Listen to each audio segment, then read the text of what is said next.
So ayan mga trigger, nakabili ko yung pandesal niya. Akin na. Ayan. Itong batang ito, malilig sa pandesal ito. Wala kang pandesal, 10 piso, baon niya daw. Taob to sa kanya mamaya. Yan.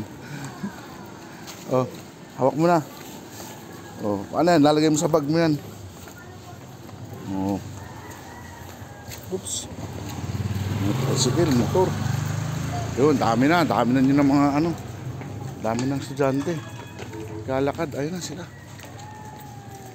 Sadyang napakaaga talaga namin.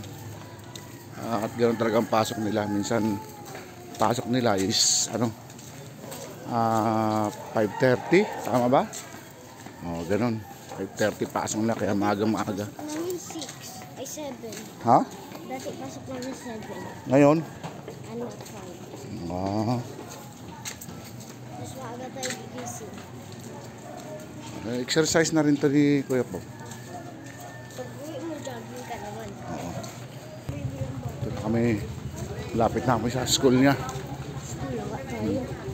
Dumadami na yung mga estudyante dito. Ito kami sa tulay.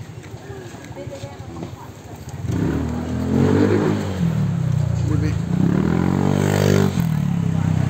Oh, one way ka kasi. One way yung motor, di ba? Bawal yung motor sa umaga dito na ano. Kasi panay estudyante lang dito. Galit yung isang lalaki. Kasi one way siya eh. Bawal nga siya. So, dito lang ako, be. Ha? Dito lang ba ako? Aram din siya sa taas. Oh, sige Kala na. niya, kalusot siya eh. Dito lang pala ako. Sige na. Pasok ko sa loob, dali. Ano sabi? Sorry. Yung mga anak mo niyan. Nako, nagalit siya. Hindi na, harap mo. Bye-bye. Hindi pa nila alam nangyari. Ang Galingan mo, ha? sa bahay. Mabuti ka rin. Say! Galingan mo, ha? Taranta. Pero nervous ako ng Ayun na siya. Pasok sa loob. Yung school nila. Iba ang tayo madulas. Pero dito, matuyo na. Pag banda doon, kasi Aga ng pasok nila. pag ikot ko talaga, aywan ko ano na aparapan. Pati ang plato, nalagyan. Gulat ako. Parang pa ganun ko, itupo. Alam mo, naisip ko, tumakip ako sa kwarto para ilagay. Doon sa loob na sila. ko. Hindi ka kaya.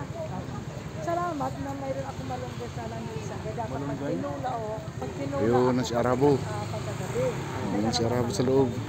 Naalala ko sa lola ko dati kung may sugat kami, nilalagyan niya nililikpit. Nililikpit.